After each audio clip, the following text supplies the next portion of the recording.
Mirador, c'est barbant. Les antivaleurs sous les fourches codines de nos chroniqueurs. Voilà donc, alors je le disais tout à l'heure, alors que son inhabituel long séjour à l'étranger fait débat en Guinée, le président de l'UFDG a choisi Banjul, la capitale gambienne, pour compter ses déboires avec le nouveau pouvoir de Conakry. Hier donc, mercredi, Cellou Dalein Diallo a tout d'abord précisé, sans doute ce que vous allez écouter avec cet audio, en tout cas ce premier extrait de son discours hier, qu'on va ensemble écouter avec la diligence de Ibrahim Babé et de Khalil Awada. Et derrière, nous revenons pour commenter. Comment lever ma maison que j'ai acquis en toute transparence et en toute légalité? On l'a réduite à poussière alors que la justice n'avait pas cette affaire.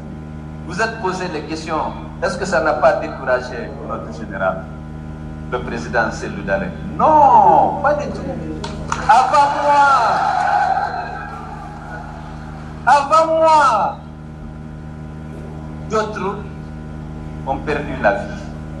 On a démoli des maisons qui sont des propriétés pleines à des citoyens. On a décimé du bétail. On a emprisonné. On a chassé. Je ne suis pas supérieur à tous ces gens-là. Certains, leurs vies ont été abrégées, leurs maisons ont été détruites, leurs bétails ont été décimés parce qu'ils étaient avec Cellou Dalein.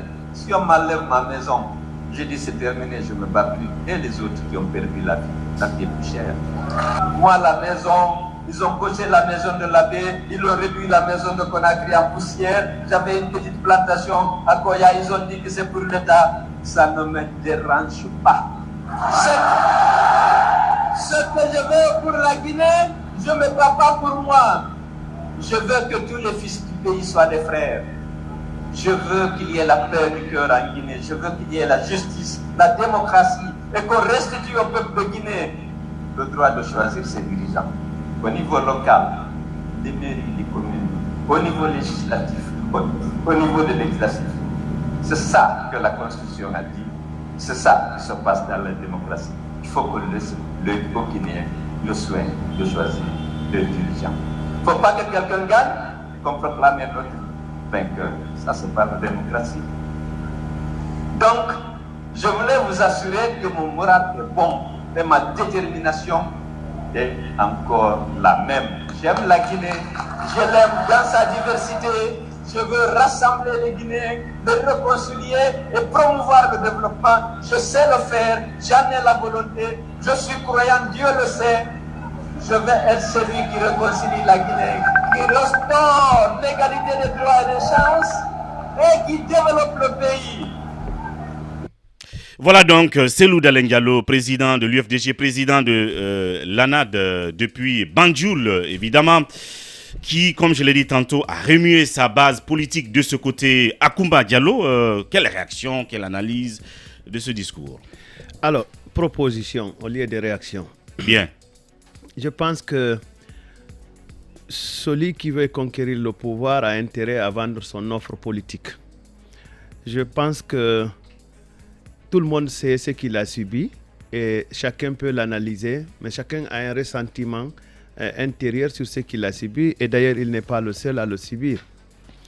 Et je pense que si je devais en tout cas participer à l'élaboration des éléments de langage de son discours, je le prierais de s'appesantir beaucoup plus sur l'offre politique. Sur l'offre politique. Évidemment, il me dira qu'il a parlé de l'offre politique parce qu'il dit qu'il veut être celui qui va réconcilier les Guinéens.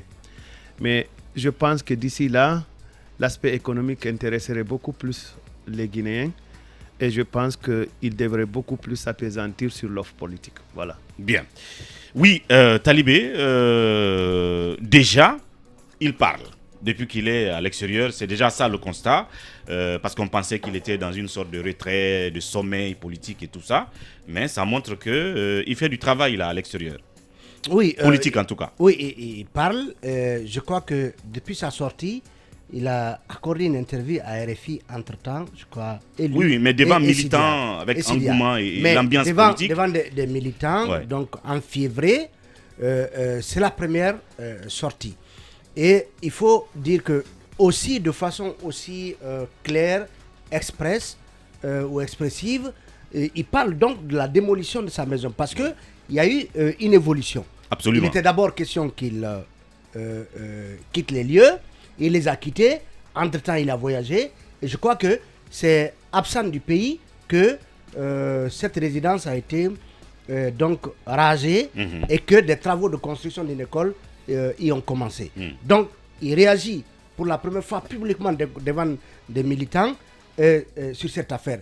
Parce que il parle également de la maison de l'abbé. Il dit que la maison a été cochée. Absolument. Sa maison de l'abbé, parce que ces images ont circulé. Ça, l'opinion le savait. Mais c'est qu'on ne savait pas. Oui, c'est le cas de Koya. De sa plantation. Voilà, j'avais une petite plantation à Koya. Voilà. Et ils disent encore qu'ils vont prendre celle-ci. Donc, il est en train, dans sa logique, de se présenter comme une victime du CNRD, une victime des nouvelles autorités. Et est-ce qu'aujourd'hui, encore, le même Cellou Dalein va être vu comme celui qui fait dans la victimisation parce que, comme lui, d'autres Guinéens, avant donc le CNRD, avaient vu leurs maisons démolies, par exemple, du côté de Kaporo Rai.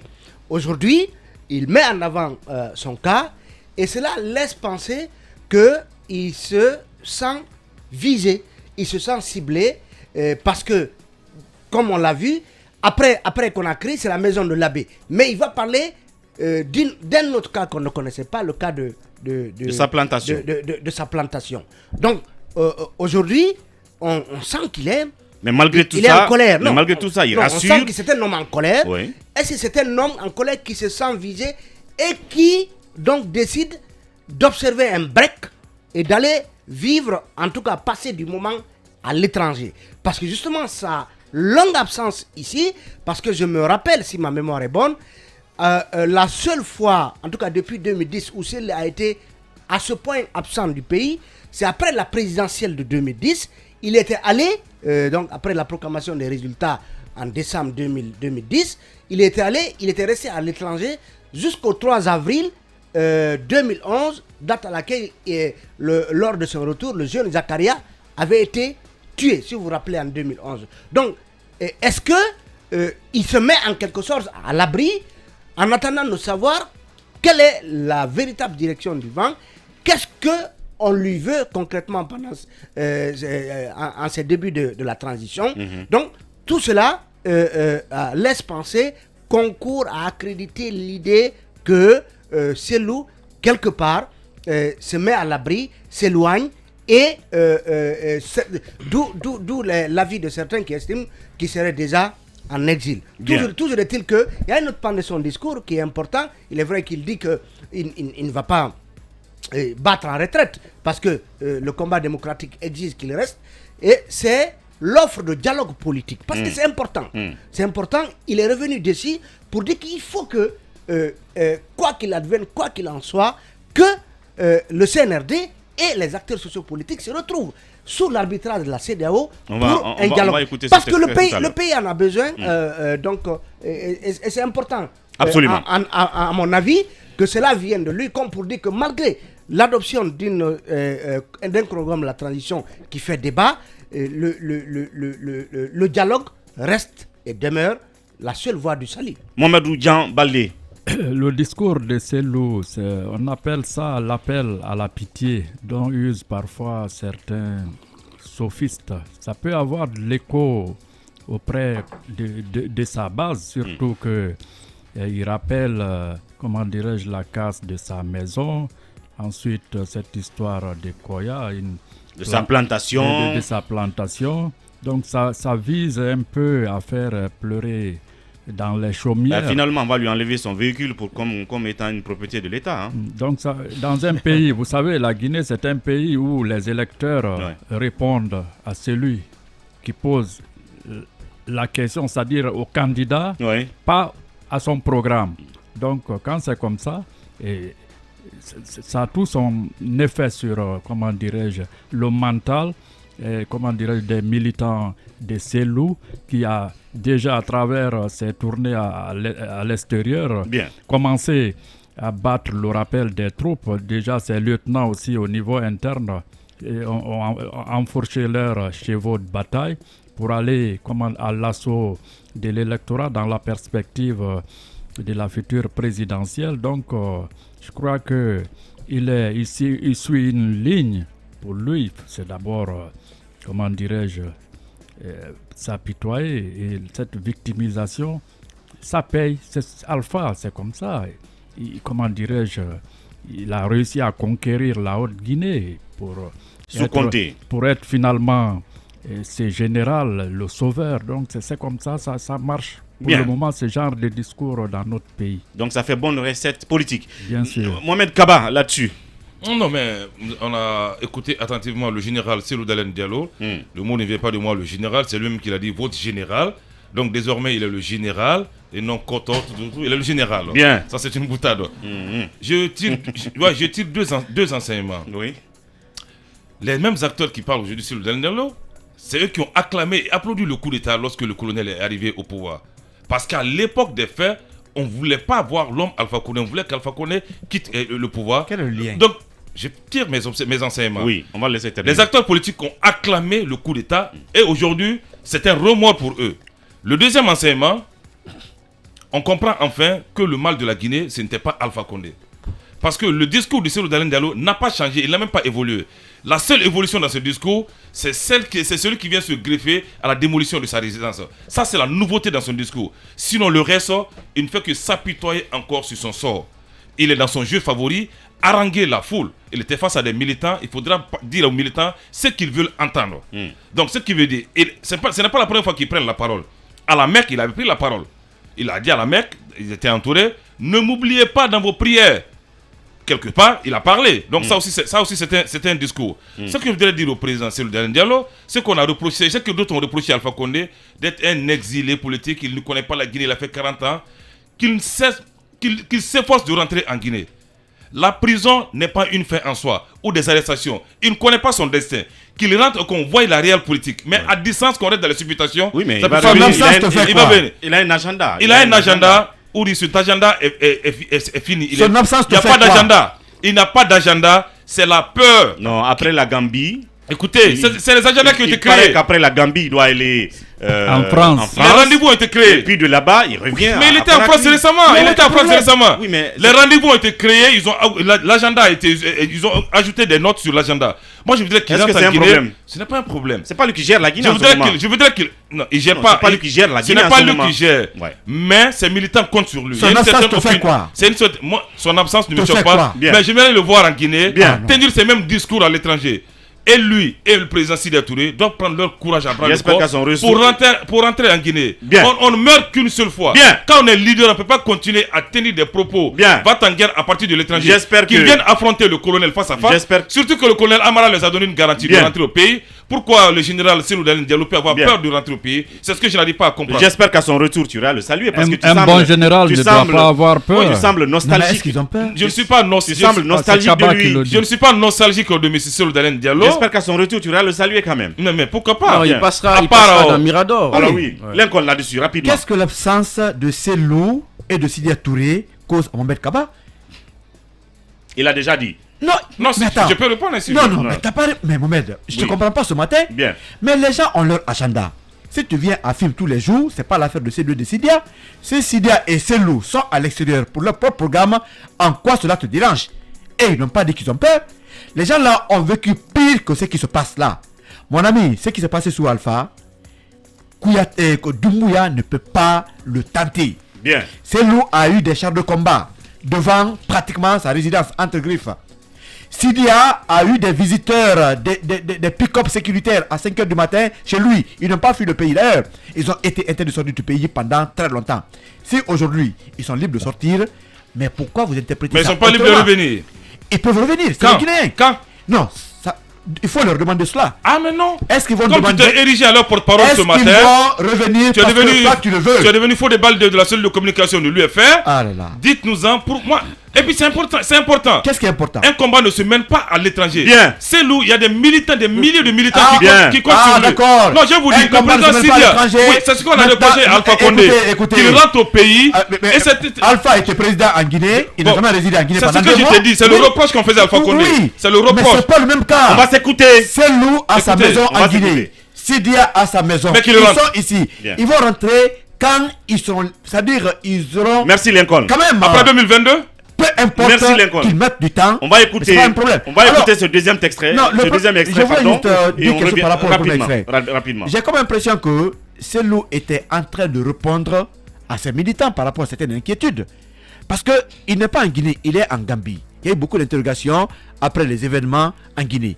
S'il vient devant ses militants tenir un tel discours, moi je me dis que c'est pour les rassurer. D'ailleurs, Selou a rappelé qu'il n'est pas le seul Guinéen à vivre ce qui s'est passé dans ce pays. Donc ça veut dire que, comme il a dit, il n'est pas ébranlé, mais ce qui s'est passé, il n'est pas le seul et cela ne va pas l'empêcher de mener pratiquement le combat. Donc ce discours, il est normal quand un responsable politique à la trempe de Selou vient s'expliquer devant ses militants qui sont inquiets pour lui. Désormais, et Selou et Sidia vont rentrer en Guinée.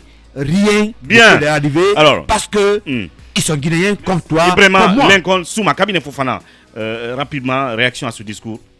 Non, je pense que quand Selou tient un discours comme ça, il faut voir un peu le contexte. Il le dit devant un public qui lui est favorable, ce sont des militants à lui, et c'est en Gambie, il le dit. Gambie, on dit que c'est une des localités où il y a plus de militants de l'UFDG, donc on comprend bien le fait qu'il soit parti là-bas. Et le discours, quand il le tient, certes, il fait dans la victimisation, mais je ne pense pas que le terme s'y est mieux. Parce que Selou fait un constat. Il fait un constat pour dire que j'ai perdu ma maison pendant que l'affaire est pendante devant la justice. Ça, c'est un fait. Et ça trouve un écho favorable au sein de l'opinion, notamment ceux qui sont proches de lui. Et ça, j'en veux pour preuve que la dernière étude de l'AGSP prouve par exemple que les gens n'ont pas de problème avec la récupération des biens de l'État. Les gens recusent plutôt la façon de le faire. Et quand Selou en parle, il sait pertinemment que ceci trouve donc une résonance importante au sein de son public, et donc il surfe suffisamment là-dessus. Et moi je pense que là maintenant, Selou il sort un peu de son hibernation, il va peut-être continuer à battre campagne, notamment dans les localités ou plutôt dans les pays, puisqu'il est pour le moment à l'extérieur. Il va aller dans les pays où il y a beaucoup plus de militants à lui. Mais après, je pense que ce discours, il faudra aller au-delà du militant, porter un discours qui soit celui qui mobilise au-delà du militant. Comme l'a dit Akumba, il faudra plutôt marteler sur son offre politique. Alors, c'est le sort de son hibernation, nous dit Cabinet, évidemment, puisque il se disait au pays qu'il ne veut plus rentrer, qu'il est en exil prolongé. Il donne signe de vie. On va donc écouter ce deuxième extrait, tout en nous excusant évidemment pour la qualité du son. Et puis nous revenons après pour commenter. Nous avions pensé qu'avec la chute d'Alpha, qu'on allait se retrouver dans un cadre plus convivial, y compris avec les militaires qui ont pris le pouvoir, pour essayer de discuter calmement, sereinement, en tant que frères, pour décider des termes de la transition. Jusqu'à quand et qu'est-ce qu'il faut faire pour que le droit du peuple de choisir ses dirigeants soit assuré. Quelles sont les conditions à réunir et dans quel délai? C'est simple. On a 181 partis en Guinée, dit-on. On ne peut pas faire une réunion de 180 personnes et décider. Il faut choisir. On sait qui est représentatif de quoi. On se retrouve. On a l'habitude de faire des dialogues politiques. En 2010, on en a fait. Mais ce n'est pas toute la Guinée qui se retrouve dans une salle. Est-ce qu'on peut faire un dialogue ici? C'est des délégations de ceux qui représentent la société, des partis politiques. On se retrouve, et ceux qui connaissent, qui ont l'expérience des élections, qu'est-ce qu'il faut faire? On va dire non, il faut un cadre juridique et réglementaire, c'est-à-dire quoi? Une constitution, un code électoral, un organe de gestion des élections qu'on définit. Après, au plan technique, il faut un fichier, il faut du matériel, il faut des urnes, il faut des bulletins. Dans quelles conditions et quel délai on peut avoir ça? Et puis, on se met d'accord si on est tous de bonne foi. Donc, aujourd'hui, il y a des divergences. Nous avons demandé qu'il y ait un dialogue. Nous avons demandé d'accepter que la CEDEAO désigne un facilitateur. Voilà, donc là, c'était le versant politique de son discours, de son intervention. Talibé, qu'est-ce qu'on peut donc y comprendre? Une fois encore, il continue à interpeller la junte, malgré l'étape où nous sommes, le calendrier adopté par le CNT et tout, mais il continue à exiger ce cadre de dialogue inclusif, mais avec des acteurs politiques qui pesent, ou sinon les entités politiques qui sont les plus représentatives. Oui, en fait, moi je note par exemple, je ne sais pas si on nous envoie l'intégralité de son discours, qu'il ne parle pas du chronogramme ni de la durée de la transition. Parce que c'est le dernier développement politique majeur dans ce pays, et donc lequel développement l'a trouvé à l'extérieur. Il est vrai que ces lieutenants et autres en parlent ici. Et pourquoi s'est-il abstenu d'en parler? Mais en continuant à parler de dialogue, et de la façon dont on peut mettre en place ce cadre de dialogue.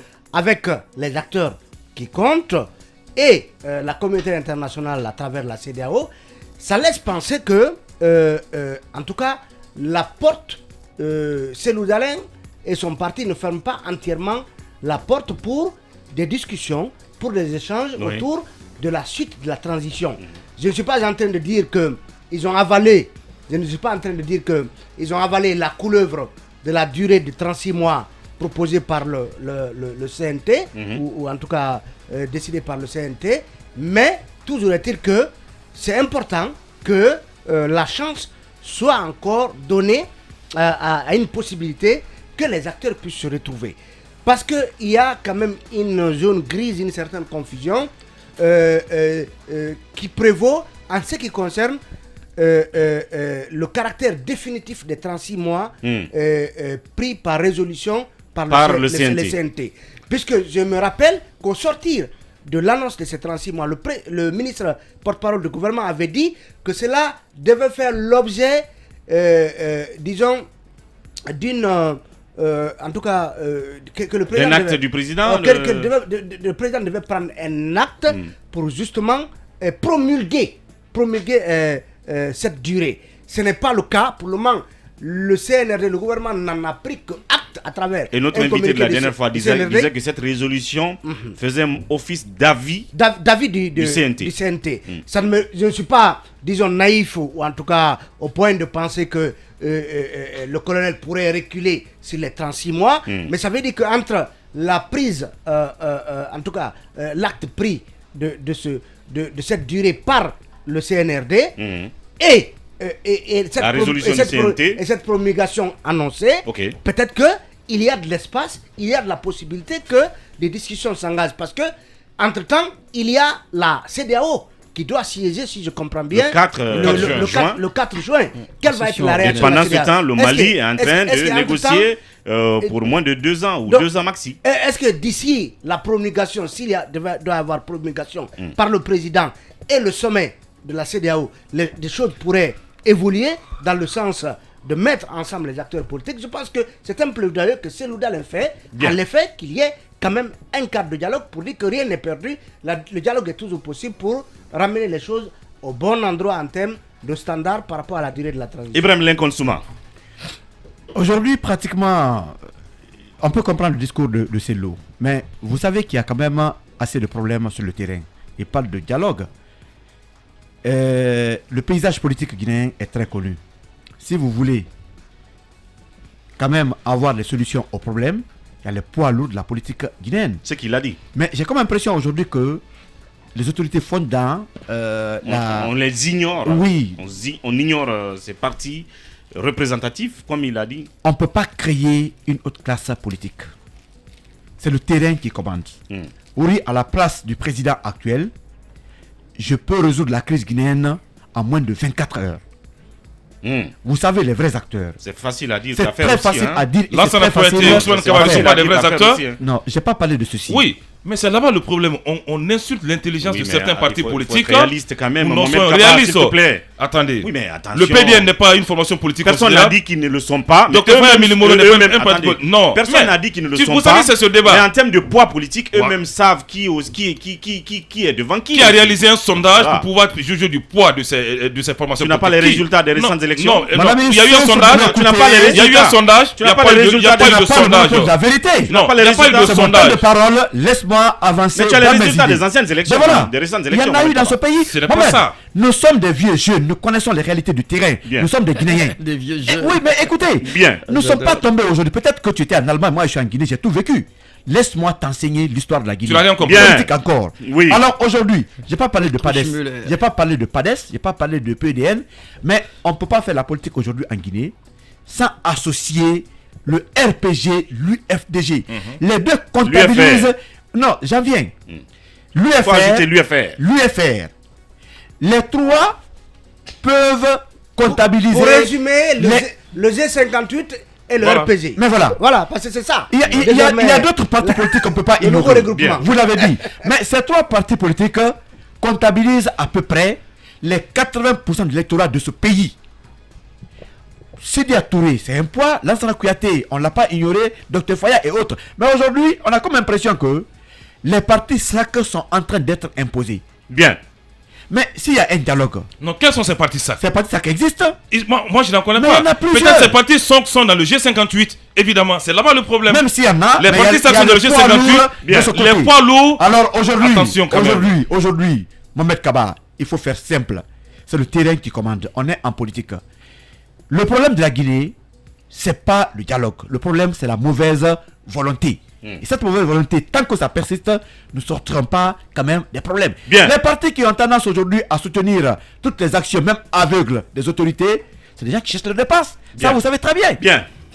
S'il faut aller pour le vrai dialogue, le colonel sait ce qui est à faire. Bien. Le RPG, l'UFDG, l'UFR, ajouter au PADES, le PDN, le BL, ce sont des partis forcément qui ont des assises dans ce pays, il ne faut pas les ignorer. Ibrahim. C'est lui, il faut l'écouter, il faut écouter les autres et avec cela, on n'aura pratiquement pas de problème. Les autres, c'est des chercheurs de dépenses. Ibrahim Alain Konsouma, oui, Mamadou Gambaldé, cet autre extrait démontre que Cellou est toujours prédisposé à revenir, dialoguer. Il n'abandonne pas totalement le cadre de dialogue, en tout cas avec les militaires. À l'écouter, en tout cas. Oui, il y a de la modération dans le discours du président de l'UFDG, ce qui n'a rien à voir avec les sorties de certains bouts de feu de son entourage qu'on a entendu ces derniers temps.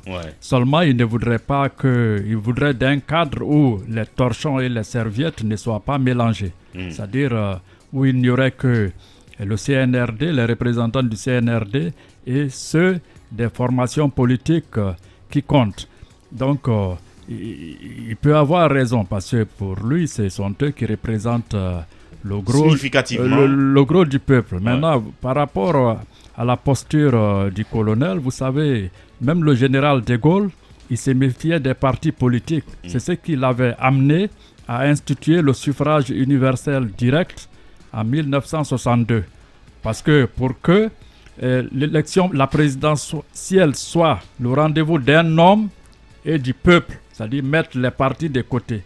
Mais on a vu qu'au fil du temps, ça n'a pas marché parce que ce sont les partis politiques qui continuent toujours à produire des candidats. Donc, c'est un peu comme ça. Voilà. Mohamed Kaba. Non, mais écoutez, c'est normal désormais qu'il y ait la CEDEAO, comme l'a proposé le RPG Arc-en-Ciel, parce qu'il n'y a pas une crise, mais moi... Cellou Dalein Diallo l'a dit dans son discours. Oui, moi j'appelle ça des sauts d'humeur. Je vais encore me répéter. Non, tu viens de dire que c'est normal qu'il y ait la CEDEAO comme la CEDEAO, comme la proposition de l'RPG. Mais moi, ce que j'attendais... Cela est normal. Oui. Cellou l'a dit dans son discours. Tu dis que c'est un saut d'humeur. Ce que j'attendais des propos de Cellou, je voudrais que Cellou dise clairement, oui, on veut aller au dialogue, il faut mettre en place ce candidat de dialogue, pendant que nos collègues du RPG sont en prison. Mais c'est pas à toi, il parle. Non, il parle à l'opinion, il faudrait qu'il dise. Donc, je vois ce manque de solidarité. Tu veux qu'il fasse le porte-parole de la libération. Non, parce qu'aujourd'hui, le RPG est dans le G58, Donc par ricochet, son premier discours qu'il doit tenir, c'est la libération des Kassouri et d'Amaro. Parce qu'aujourd'hui, il forme ce qu'on peut dire un consortium politique. Non, attention, non, oui, il ne faut pas confondre les sujets. Je ne confonds pas les sujets. Non, je m'attendais à ça. Je m'attendais à ce qu'il dise cela. Mais comment est-ce que lui peut le dire? Mais pourquoi il ne peut pas le dire? Il est le président de l'ANAD, du G58. Je te repose la question. Oui. On va s'écouter. Comment est-ce que Selou peut dire ça pendant que ceux-là même qui sont venus porter la parole du RPG auprès du G58, eux-mêmes n'ont pas intégré cela dans le discours, en fait, dans la plateforme du G58 et du RPG. Ils n'ont pas proposé parce qu'ils savent que ce n'est pas réaliste, en fait. C'est réaliste. Donc, comment Selou peut parler de ça alors que les représentants du RPG, dans la réunion avec le G58, n'ont pas proposé cela? Oui, ça c'est le discours officiel que vous et nous tous nous connaissons. Oui. Mais le discours officieux, vous ne savez pas. Je répète encore, j'aurais souhaité, Selou Dalein Diallo, qui est président de l'ANADI du G58 aujourd'hui, porte la parole en disant... C'est un souhait. Ouais, c'est un souhait, c'est mon souhait, qu'il parle au nom de ce G58 pour demander la libération de Kassouri et autres. C'est comme ça. En faisant cela, il sera encore plus grand. Mais s'il parle de dialogue, oui, dialogue. Mais est-ce que vous voyez, le RPG va s'asseoir sur une table de dialogue pendant que Kassouri est en prison d'Amaro?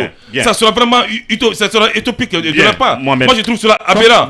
Donc désormais, le souhait de l'ANAD et du G58 doit être la libération de Kassouri. Ton souhait. C'était non, le souhait du G58. Cela doit être leur souhait. Parce qu'il ne faut pas s'asseoir autour d'une table comme le souhait et les autres sont en prison. Je pose le souhait. Oui. Kabila Fofana pour terminer là-dessus.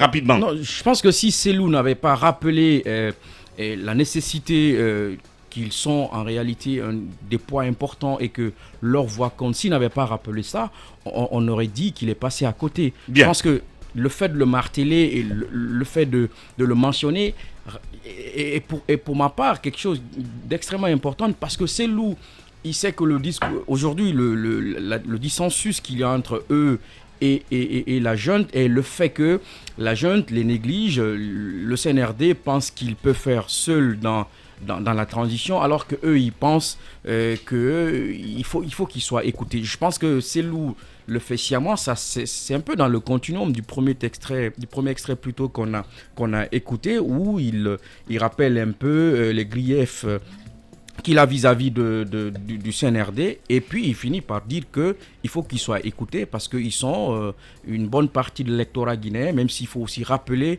que les acteurs sociaux sont aussi dans le même sillage que les partis politiques.